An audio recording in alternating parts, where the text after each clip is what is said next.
اگر دوہری پلیسی کے مالک ہوں گے تو پھر تمہاری عبادت قبول نہیں ہوگی۔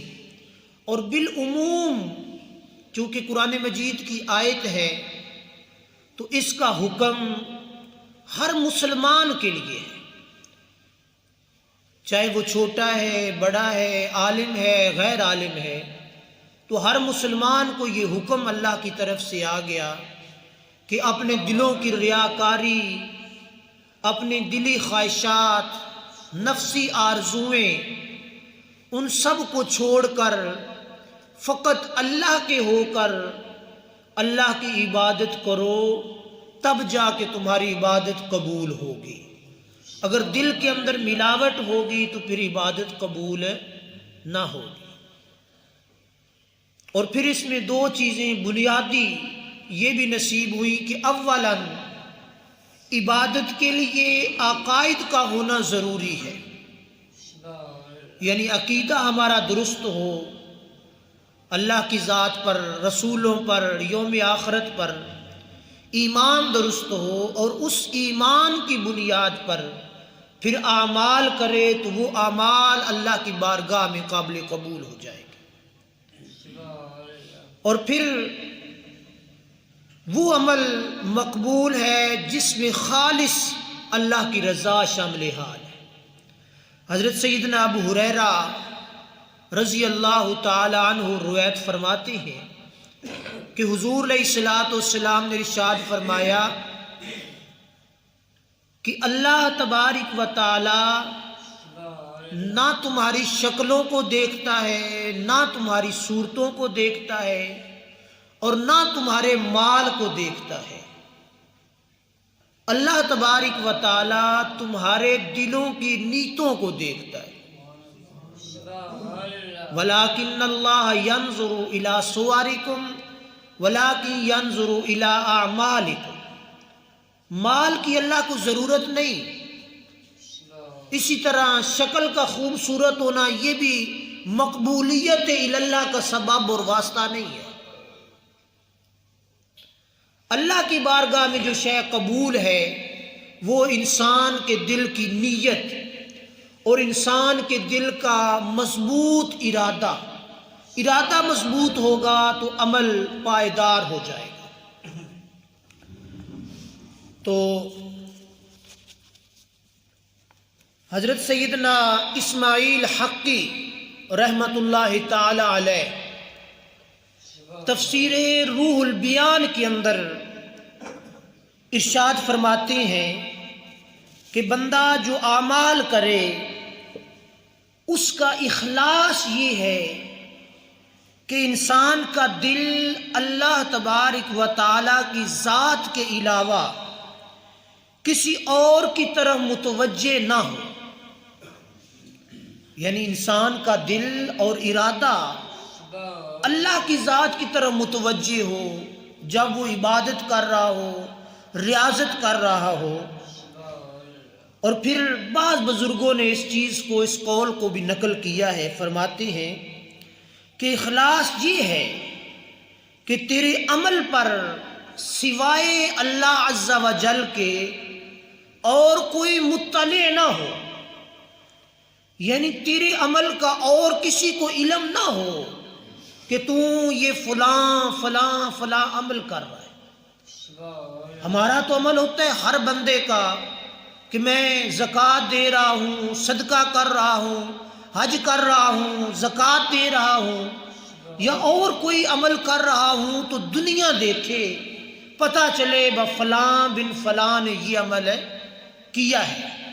تو بزرگ فرماتے ہیں کہ تیرے عمل پر اللہ کی ذات کے علاوہ اور کوئی ذات مطلع نہ ہو، کسی کو پتہ نہ ہو کہ یہ کیا عمل کر رہا ہے اور کس لیے کر رہا ہے۔ اور پھر فرمایا یہاں تک کہ تیرا نفس بھی اس کے اندر دخل اندازی نہ کرے، یعنی ایک تو ہے دنیا کو دکھانا، ایک ہوتا ہے اپنے نفس کو مطلع کرنا، نفس کی خواہشات کے مطابق عمل کرنا۔ تو فرمایا کہ بزرگ فرماتے ہیں کہ یہ نفس تیرا بھی اس سے بے خبر ہو کہ تو عمل کس ذات کے لیے کر رہا ہے، بس فقط ایک ہی ہو کہ میں رب کی ذات کے لیے عمل کر رہا ہوں، میرا رب مجھے دیکھ رہا ہے۔ ایک بزرگ کا قول ملتا ہے، وہ بہت جلیل القدر بزرگ ہے، اعمال کی دنیا میں بہت اچھے اعمال، تھوڑا جا مٹھا کر جا رہے پتہ نہیں کیا، اعمال کی دنیا میں بہت زیادہ کثیر عمل تھے ان کے، تو جب ان کا آخری وقت آیا، نزع کا وقت، تو ان کے کوئی دوست بزرگ، اور تھوڑی مٹی کر جائے، وہ بھی اللہ کے بزرگ اور ولی تھے، وہ ان کی عیادت کے لیے آئے۔ جیسے ہمارا کوئی بیمار ہو جائے تو اس کی عیادت کے لیے ہم لوگ جاتے ہیں، تو وہ ان کی عیادت کے لیے آئے۔ تو نزع کا وقت تھا، انہوں نے حال احوال پوچھا اور جاتے ہوئے دعا دی۔ جاتے ہوئے کیا کیا؟ دعا دی۔ دعا یہ دی کہ اللہ تبارک و تعالیٰ تیرے حال پر رحم کرے۔ کیا کرے؟ اللہ پاک تیرے حال پر رحم کرے، تجھے شفا دے دے اور تیرا خاتمہ ایمان پر کرے اور تجھے جنت عطا فرما دے۔ یہ دعا بظاہر تو بڑی خوبصورت اور اچھی ہے۔ وہ جو بزرگ جو وصال کے قریب تھے وہ اٹھ کے بیٹھ گئے، غصے ہوئے، فرمایا کہ یہ کیا تو نے دعا کر دی میرے لیے کہ اللہ تعالیٰ تجھے جنت دے دے؟ تو انہوں نے کہا بھئی جنت ایک اچھا عمل ہے، جنت اچھی چیز ہے، جنت کی دعا تو ہر بندے کو دینی چاہیے۔ تو انہوں نے فرمایا کہ میں نے ساری زندگی عمل جنت کے لیے نہیں کیے، تو نے مجھے جنت کی دعا دے دی، لوگوں کے لیے جنت بڑی عظیم ہوگی پر میرے لیے جنت کو معنی نہیں رکھتی، نہ میں جنت کی آرزو میں ہوں، نہ جنت کی خواہش کے لیے آج تک میں نے زندگی میں عمل کیا۔ پوچھا پھر عمل کس لیے کیا؟ تو فرمایا میں نے رب کی رضا کے لیے عمل کیا، مجھے یہ دعا دے کہ تیرا رب تجھ سے راضی ہو جائے، مجھے یہ دعا دے کہ رب تیرا تجھ سے ملاقات کر لے، یہ مجھے دعا دے۔ یہ جنت ونت یہ میرے لیے کچھ بھی نہیں ہے۔ اور اسی کتاب کے اندر یہ بات لکھی ہے کہ ان بزرگوں نے فرمایا یہ جنت جس کی دنیا آرزو کرتی ہے، یہ ایک دن میں 100 مرتبہ دلہن کی طرح سج کے میرے سامنے آتی ہے، میں نے اس کو دیکھا ہی کبھی نہیں، میری نظر ہی اس پہ کبھی نہیں ٹھہری۔ کیوں؟ کہ میں نے یاری جنت سے نہیں لگائی، جنت والے سے لگائی۔ میرا رشتہ اور ناتا دنیا کی غرض و غایت یا جنت یا آخرت سے نجات یا جہنم سے آزادی یہ نہیں ہے۔ جہاں مرضی میرا رب رکھے مجھے، لیکن میرا رب مجھ سے راضی ہو۔ اگر آگ میں جلا کر راضی ہو تو میں جل جانا پسند کروں گا، سمجھے؟ تو یہ اعمال کا مدار کس چیز پر ہوگا؟ نیت پر۔ نیت کیا ہو کہ رب کی رضا اور خوشنودی نصیب ہو جائے۔ جب رب کی رضا کی نیت ہوگی پھر دنیا بھی ملے گی، آخرت بھی ملے گی، جنت بھی ملے گی، جنت کا مالک بھی ملے گا۔ تو قاضی ثناء اللہ پانی پتی رحمۃ اللہ تعالی علیہ اور صاحب تفسیر روح البیان نے اس چیز کو نقل کیا، فرمایا کہ تیرا نفس بھی تیرے عمل پر مطلع نہ ہو۔ کب؟ جب تو اپنا عمل صاف کرے گا پھر تیرا عمل بارگاہ الوہیت میں قبول ہوگا۔ اور پھر آیت مقدسہ پیش فرمائی، فرمایا لن ینال اللہ لحومها ولا دماؤها ولکن ینالہ التقوی منکم۔ یہ عرف عام میں قربانی کے مضمون پر یہ آیت مقدسہ پڑھی جاتی ہے، لیکن یہاں ایک نقطہ یہ سمجھانا چاہتا ہوں کہ اللہ پاک نے فرمایا کہ نہ اللہ کی بارگاہ میں گوشت پہنچتا ہے، نہ اللہ کی بارگاہ میں خون پہنچتا ہے۔ خون اور گوشت دو ہی چیزیں ہوتی ہیں قربانی کے اندر۔ فرمایا کہ نہ خون کی ضرورت ہے رب کو، نہ گوشت کی ضرورت ہے رب کو۔ باری تعالیٰ تجھے کس چیز کی ضرورت ہے؟ وَلَٰكِن يَنَالُهُ التَّقْوَىٰ مِنْكُمْ۔ تیرے دل کے اندر جو تقوی ہے، تیرے دل کے اندر جو عاجزی انکساری ہے، جو نیت ہے، وہ نیت میں رب کی بارگاہ میں پہنچتی ہے۔ اگر تیری نیت مضبوط اور پائیدار ہوگی تو پھر تیرا عمل اللہ کی بارگاہ میں قابل قبول ہوگا، اور اگر نیت کے اندر فتور ہوگا، عمل بڑا بھی ہوگا تو پھر وہ رائے گا اور بیکار ہو جائے گا۔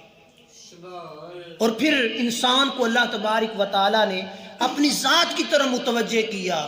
فرمایا کہ تو یہ سمجھ لے گا کہ میں چھپ کے عمل کر لوں گا تو رب کو کسی چیز کا علم نہیں ہوگا، بلکہ رب تبارک و تعالی نے فرمایا قل ان تخفوا ما فی صدورکم او تبدوہ یعلمہ اللہ. فرمایا تم فرما دو اے محبوب صلی اللہ علیہ وآلہ وسلم، لوگوں کو بتا دو کیا چیز؟ ان تخفوا ما فی صدورکم او تبدوہ یعلمہ اللہ، تم اپنے اعمال کو ظاہر کرو یا چھپاؤ، اپنے اعمال کو ظاہر کر کے رکھو یا چھپا کے رکھو، رب کو سب معلوم ہے. رب تمہارا جانتا ہے کہ تمہارا یہ عمل کس لیے ہے، رب کے لیے ہے یا دنیا کے لیے ہے. تو اس لیے حضور علیہ الصلوۃ والسلام نے ارشاد فرمایا عمل جو بھی ہو نیت درست رکھو، انما الاعمال بالنیات، نیت درست رکھو تو کیا ہوگا؟ تمہارا چھوٹا عمل بھی بڑا بن کے پیش ہو جائے گا، اور جب نیت درست نہیں ہوگی تو بڑا عمل بھی چھوٹا ہوگا. اور اسی چیز کو حضرت سیدنا عمر بن خطاب رضی اللہ تعالیٰ عنہ نے ارشاد فرمایا، فرماتے ہیں قال سمعت رسول اللہ صلی اللہ تعالیٰ علیہ وسلم یقول انما الاعمال بالنیات. اب یہ حدیث پاک طویل ہے لیکن اس سے ہی عرض کرنا چاہتا ہوں. فرمایا کہ اعمال کا دار و مدار کس چیز پر ہوگا؟ وہ نیت پر ہوگا. جس طرح کی انسان کی نیت ہوگی اس طرح کا اس انسان کو ثواب مل جائے گا. اور نیت جتنی مضبوط ہوگی اتنا عمل پائیدار ہو جائے گا. اور پھر سیدنا امام شافعی رحمت اللہ تعالی علیہ فرماتے ہیں کہ ایمان کے 4 حصے ہیں. کتنے؟ 4. ان میں سے 3 جو ہیں وہ نیت کے ساتھ موقوف ہیں. کس کے ساتھ؟ نیت کے ساتھ. اور پھر آیت مقدسہ قل ان تخفوا ما فی صدورکم او تبدوا یعلمہ اللہ، اور پھر ولکن ینالہ التقوی منکم. اس آیت کی تفسیر کر کے فرمایا کہ 3 عمل وہ کیا ہیں؟ سب سے پہلا قول، اور دوسرا فعل، اور تیسری پھر نیت. پہلی چیز ایمان، جو چوتھا مکمل دائرہ ہوگا.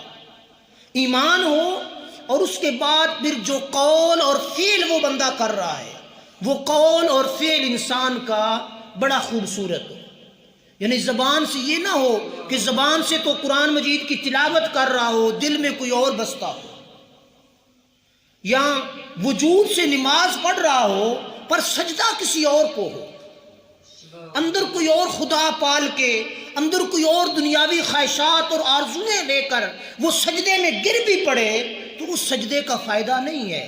کب؟ جب انسان کی نیت درست ہو. نیت درست ہوگی تو پھر وہ سجدے دنیا میں بھی نفع دیں گے اور آخرت میں بھی نفع دیں گے. اور پھر سیدنا امام ابو داؤد رحمت اللہ تعالی علیہ نے حدیث پاک نقل فرما کے اس کے 4 جز فرمائے، 4 حصے فرمائے. فرمایا کہ ان 4 پر اگر بندہ عمل کر لے تو دنیا میں اور آخرت میں کبھی ناکام نہیں ہوگا. اب یہ بڑی قابل توجہ چیز ہے، اس پہ عمل کی کوشش کرنی ہے. 4 چیزیں دیں حدیث پاک کے حوالے سے. فرمایا 4 حدیثیں ہیں، ان پر اگر بندہ عمل کر لے تو دنیا میں بھی کامیاب ہوگا اور آخرت میں بھی کامیاب ہوگا. سب سے پہلی چیز الاعمال بالنیات. کیا چیز؟ الاعمال بالنیات. اعمال کا دار و مدار نیتوں پر ہے، یعنی اعمال کے لیے نیت کا درست ہونا ضروری ہے. سب سے پہلی یہ چیز. اور دوسری چیز فرماتی ہیں الحلال بین والحرام بین. حلال بھی واضح ہو جائے اور حرام بھی واضح ہو جائے. اور یہ ہر بندے کو اس چیز کا پتہ ہوتا ہے حلال اور حرام کیا ہے. آج کسی کو اس چیز کی پریشانی نہیں ہے کہ حلال ہے یا حرام ہے. تو حلال اور حرام کے درمیان فرق کر لے. حلال اور حرام کے درمیان یعنی اپنے اندر جو لقمہ ڈال رہا ہے وہ لقمہ حلال ہو حرام نہ ہو. ان دونوں کے درمیان فرق کرے، واضح کر کے رکھے حرام ہو تو اس سے بچے، تقوی اختیار کرے، اجتناب کرے اس حرام سے، اور ہمیشہ حلال کھانے کی کوشش کرے۔ جب حلال کی کوشش کرے گا تو پھر کیا ہوگا؟ پھر اس نیت پر، کیونکہ انما الاعمال بالنیات کی بنیاد پر وہ حلال اور حرام کے درمیان فرق کر رہا ہے۔ جب فرق کر رہا ہے تو پھر حضور علیہ الصلوۃ والسلام نے فرمایا اس کا عمل چھوٹا ہوگا، حلال کو علیحدہ کرے گا، حرام کو علیحدہ کرے گا، اس کا بھی ثواب اس کو ملے گا۔ اور پھر تیسری چیز فرمایا من حسن الاسلام المرء ترکہ ما لا یعنی۔ اب یہ بڑی ضروری چیز ہے جس پر آج ہمیں ضرورت ہے کہ ہم اس چیز پر عمل کریں۔ وہ چیز کیا ہے؟ فرمایا فضول باتوں کو چھوڑ دینا۔ کیا کرنا؟ فضول باتوں اور فضول کاموں کو چھوڑ دینا انسان کے اسلام کی خوبیوں میں سے ایک خوبی ہے۔ تو میں اور آپ اپنے اندر جھانک کر اپنا مطالعہ کریں کہ کیا ہم فضول بات کرتے ہیں یا نہیں کرتے۔ جہاں کہیں بھی 2-3 آدمی بیٹھے ہیں وقت گزاری کے لیے فضول بحث میں الجھے ہوئے ہیں، جس کا نہ دنیا میں کوئی فائدہ ہے، نہ یہاں کوئی فائدہ ہے، نہ آخرت میں کوئی فائدہ ہے۔ یہ کبھی نہیں ہوا مسجد میں یا دارے میں یا کسی پھوڑی پر یا کہیں بھی کوئی دین اسلام کی بات ڈسکس ہو رہی ہے۔ اسلام کی بات نہیں ہوتی، نماز کی بات نہیں ہوتی بالخصوص، باقی اوپر کے لیول کی باتیں ہوتی ہیں اسلامی جن کی ضرورت نہیں ہے۔ اولاً ضرورت ہوتی ہے ہمیں نماز، روزہ، حج، زکوٰۃ، یہ بنیادی جو ارکان اسلام ہے 5، ان میں سے کسی پر بھی ہم بحث نہیں کرتے۔ بحث کرتے ہیں، کسی نے پوچھ لیا آدم علیہ السلام کے بیٹے کتنے تھے، ان کی قبریں کہاں پہ ہیں، آدم کا قد کتنا تھا، حضور علیہ الصلوۃ والسلام نے کتنی زندگی بسر کی۔ یہ چیزیں ضرورت کی نہیں ہے۔ یہ چیز ضروری ہے کہ حضور کے ساتھ محبت کرنی ہے اور حضور علیہ الصلوۃ والسلام نے جو زندگی گزارنے کا طریقہ دیا اس کے مطابق زندگی گزارنی ہے، نماز روزے کی پاسداری کرنی ہے۔ یہ چیزیں ہمارے اندر بالکل ختم ہوتی چلی جا رہی ہیں۔ تو فرمایا فضول باتوں کو چھوڑ دینا۔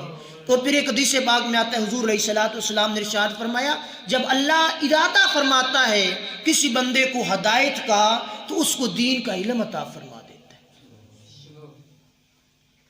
تو یہ چیزیں ہم لوگوں نے۔ اور پھر چوتھی چیز فرمایا لا یکون المؤمن مؤمنا حتی یرضی لأخیہ ما لا یرضاہ لنفسہ۔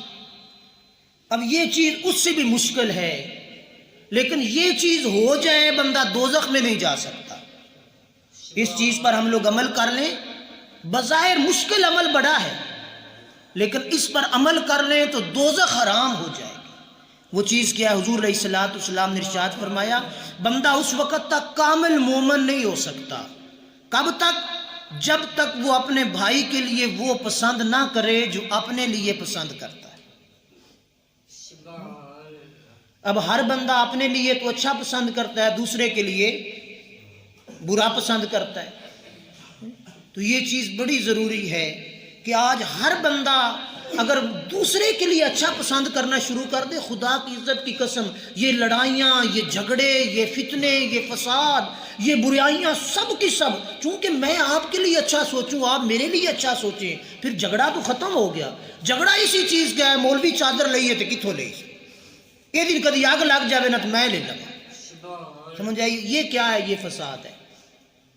یہ ہے چیز کہ نہیں ہے؟